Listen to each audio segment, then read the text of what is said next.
News Live.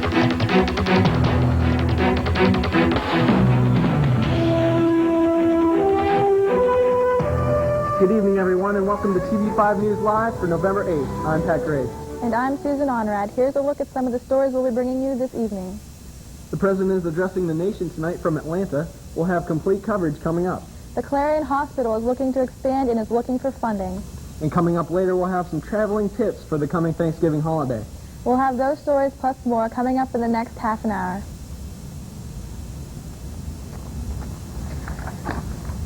Sunday will mark 2 months since terrorist attacks in New York, Pennsylvania, and Washington, D.C. that changed America forever. President Bush shifts his attention to the domestic audience tonight, addressing American concerns about anthrax and other potential terrorist threats, as well as offering reassurance about the military campaign in Afghanistan. TV5's very own Mark Despotakis is live with a preview of the address. Mark? Thank you, Susan. That's right. The address is scheduled to start sometime shortly here after 8 o'clock. That's why we kind of joined you a little bit earlier, and we are going to be going live to that address and showing you the whole thing as it happens. White House Press Secretary Ari Fleischer spoke this morning to some reporters, and he said that the address tonight will talk about how life in the United States, quote, will never be the same after the September 11th attacks, and that's certainly something that we have heard from the administration as well as various other people. And the president is also supposed to say, excuse me, that there will be, quote, new responsibilities for Americans since the attack. Now, Fleischer will not specifically say what he is asking Americans to do, but other administration officials have said the president will call on people to volunteer their efforts to help bolster Homeland Security. Earlier this evening, the president, as well as we saw Homeland Security Director Tom Ridge, as well as Chief of Staff Andy Card, took a tour of the Centers for Disease Control and Prevention in Atlanta, and tonight he will be addressing the nation from the World Congress Center there in Atlanta. Now, when he was at the CDC earlier, he thanked employees who have been playing a leading role in everything that they've been doing dealing with anthrax. Tonight at the World Congress Center, we are going to see the president addressing the nation, as all the networks are going to be taking this, but also there will be an invited audience, and that invited audience is expected to be in the thousands. There will also be law enforcement officers, firefighters, as well as Atlanta residents, and everyone who is speaking there tonight will be invited. Now, administration officials have been pointing out that the speech tonight is not in response to any criticism of the federal government's role in the handling of the anthrax cases that have been reported, or the FBI's terrorism alerts.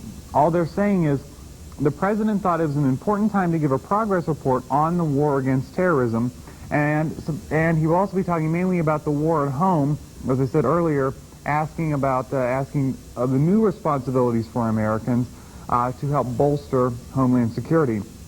And there's also a possibility that we're going to be hearing about the aviation security bill. Now, that's been going through Congress, and it is very possible that he is going to speak to that tonight. Also, some administration sources are saying that tomorrow we may hear the administration ask for National Guard at the nation's airports. As we can see right now, President Bush is going to the podium. We are going to take a listen to what he has to say in Atlanta.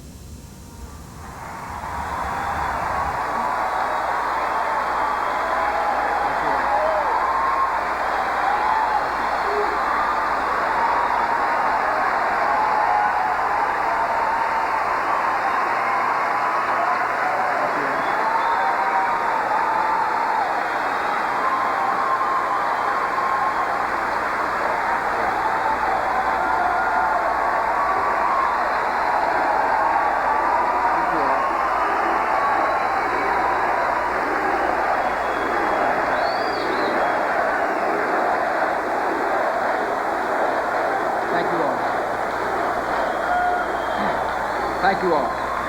Please be seated. Thank you all very much.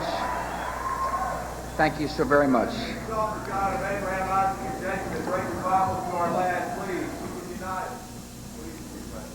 We meet tonight